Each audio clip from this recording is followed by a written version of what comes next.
morning, everyone, and welcome to the first council meeting of 2017, which is an extraordinary meeting today. Please sit down.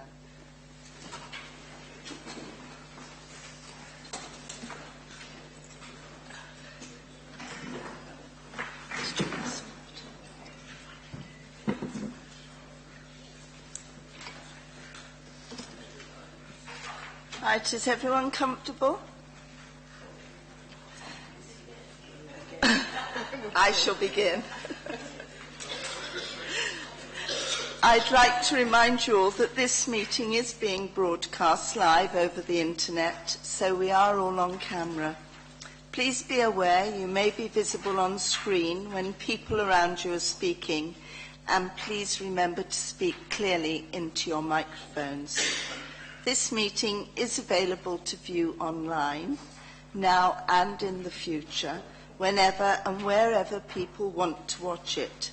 There's no need, therefore, for any other filming of the meeting to take place. We welcome the use of the Welsh language at meetings. I have had no requests for people to speak Welsh today, so this meeting will be conducted in English only. I'd like to welcome everyone attending the meeting today and anyone watching the meeting via the webcast. Please can all mobile phones and other noisy devices be put on silent. Should there be an emergency alarm, follow the green signs and go to the ground floor of the Civic car park. If we do have any motions or amendments during the meeting, I will need them to be clear, please, before we go to the vote. So, to start with agenda item 1, attendance. The register is going round once I've signed it.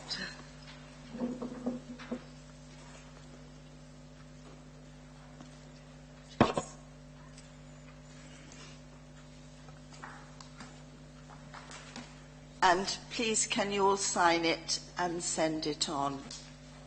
So agenda item 2 is apologies for absence.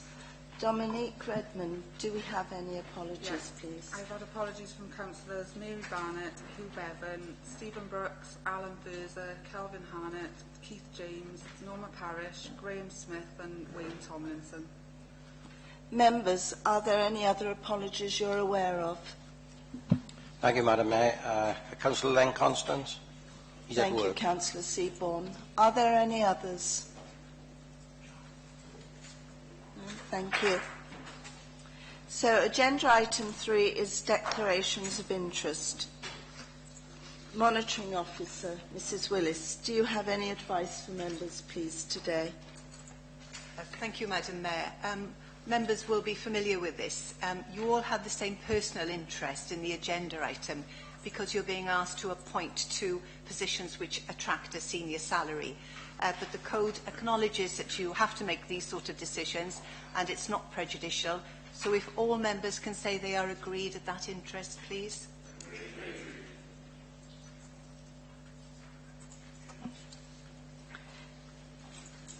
Members, does anyone have anything further to declare? No. So we move to the main item on the agenda, the changes to executive portfolios, which is agenda item 4. Councillor Anthony Hunt, Leader of the Council, can you present your report to us, please? Thank you, Madam Mayor. First of all, to wish you all a Happy New Year. Apologies in one sense for dragging you in for a special council, but I won't apologise on the other hand, so it's sort of a sorry not sorry, because I think it's right that we do this properly and that council has a say, at least as an overview on the changes that I'm proposing as leader. In the December council I was elected by the council to become leader, and we made a number of appointments to the existing cabinet portfolios. But I thought it important as soon as possible in the new year to adjust the portfolios to reflect my thinking and the way that I hope to best utilise the skills and experience of members of this cabinet, as well as the council as a whole. So the report's pretty self-explanatory, really.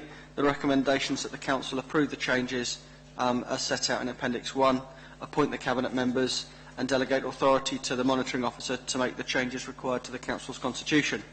In Section 4, you'll see the background, the existing Cabinet portfolios. In Section 5 is the new portfolios, as well as at 5.3 the people that will hold them.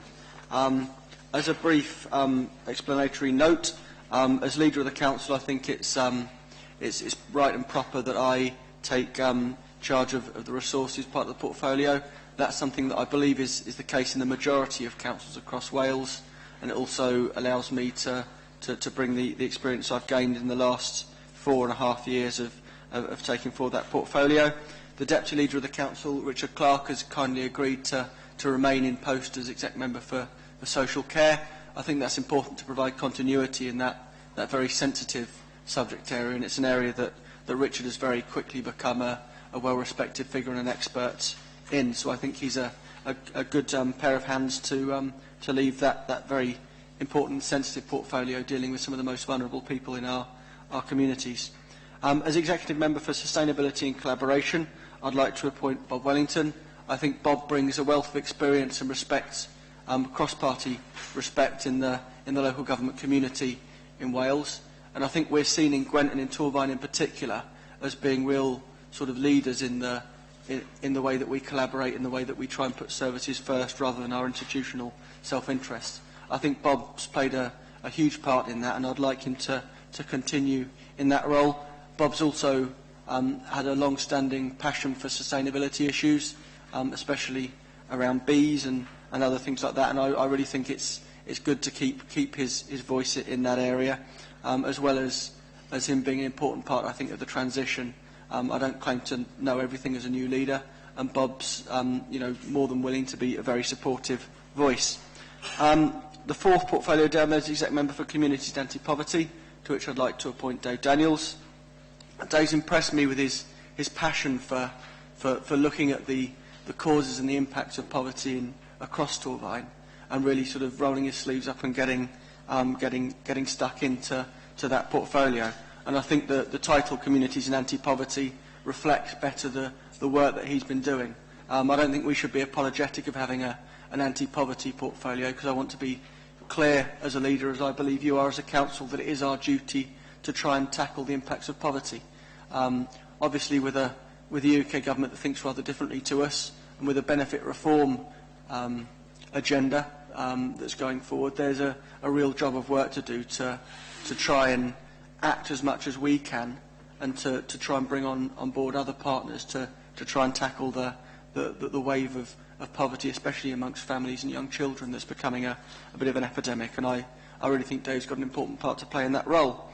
The fifth bullet point there is Exec Member for Education and Performance Improvement, to which I'd like to appoint Dave Yole. I think Dave's shown, both in his role as Exec Member for Education and in his previous role when he was Exec Member for Corporate Governance, a real grasp of performance indicators and how we can really sort of act as the first point of scrutiny as Cabinet members to try and improve performance. So I think he'll play an excellent role in that post. As Exec Member for Housing, Planning and Public Protection, I'd like to appoint Gwenara Clark. Gwenara's got a wealth of experience and knowledge in the areas of housing and public protection, and I really value her insight and opinions.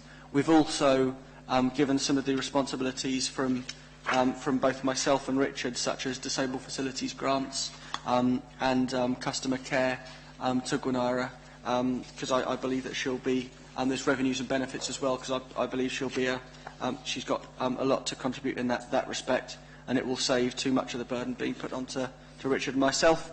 As Exec Member for Labourhoods, I'd like to appoint John Cunningham. John is respected throughout Gwent and Wales in this area, and I think he's got a lot to offer, and I look forward to continuing to work with him. Obviously, neighbourhoods is one of the areas that has the most public throughput, a lot of public concern, because it's the face of the council that many people see if they've not got children in our schools, or if they're not accessing social care or some community facilities. That's the real front end of the council. I think John's done an excellent job in recent years, even though lots of his service area hasn't been a corporate plan priority. They've struggled, I think, very, impressively to try and maintain service to residents. I think we've changed a lot of that with the new corporate plan, where cleaning and greening has become a corporate priority, and I believe that they're now well placed to make targeted investments to help make our valley cleaner and greener. So I welcome John's role to play in that. As exec member for Regeneration, I'd like to appoint Lewis Jones. Sorry, getting my Joneses and Evanses mixed up, which isn't good in Wales, really, is it? I'd like to appoint Lewis Jones. Lewis has got a wealth of experience in regeneration in our borough. Lewis has a particular emphasis on again sort of anti-poverty and delivering for our most challenged communities, especially in the north of the borough. And I think Lewis brings a valuable voice into the Cabinet discussion and when we discuss those things. So I look forward to continuing to work with Lewis. So they're the appointments I'd like to make. I won't talk at any greater length, but if members have got any questions, I'll be more than happy to answer. But I'd like to recommend the proposals in this report. Thank you, Leader. Members, do you have any questions or comments, please? Thank you, Mayor. You mentioned that you'll be retaining control of strategic finance issues, and you also mentioned that there was best practice amongst the majority councils in Wales. So just to clarify that a little bit, and just to give a bit of information, of the top 3 performing councils in Wales, which uses the model of leader retaining strategic finance issues in their portfolio? Because what's happening potentially is there's going to be a lot of power centred or controlled by one individual, which, in terms of cabinet governance, perhaps isn't the greatest model. Okay, I'm more than happy to provide in writing a list of the councils and how they organise that, but certainly from my WLJ experience, many of the councils that I encounter to have that system. I think, I recognise the issue that you raise.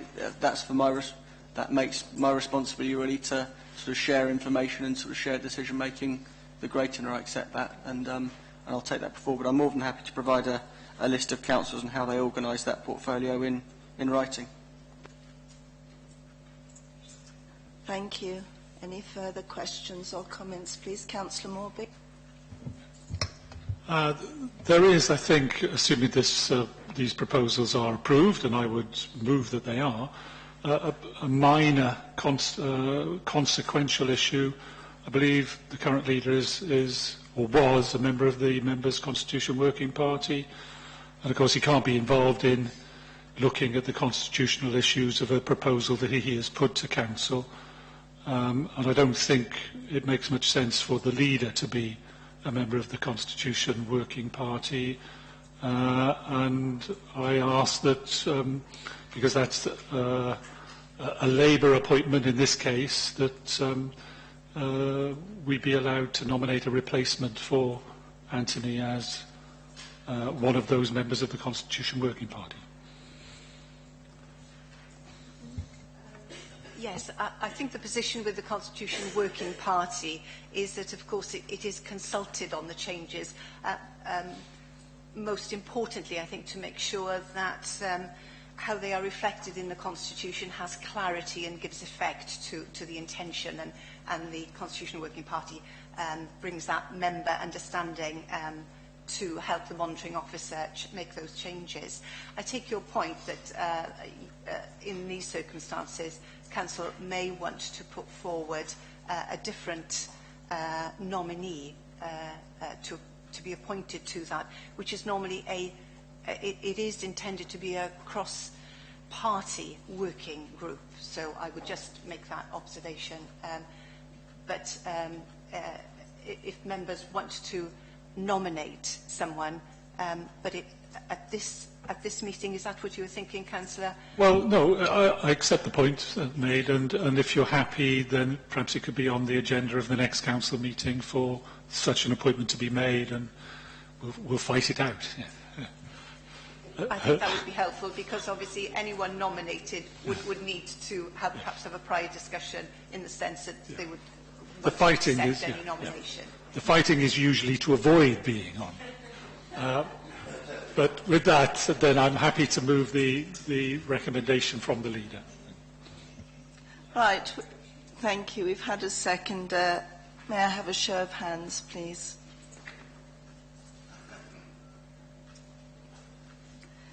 Right. So, anyone against, please? One against. Anyone abstaining? 2 abstentions. Thank you. So, that is carried, and the recommendations are agreed, members. So that takes us on to the date of the next meeting, unless the leader wishes to say anything beforehand. No? Fine. So the date of the next meeting, for your information, is scheduled for Tuesday the 31st of January at 10 a.m. in the council chamber here. And that ends the council meeting. So can I thank you all for your attendance and contributions made? And please ensure that you have signed the attendance register. Thank you.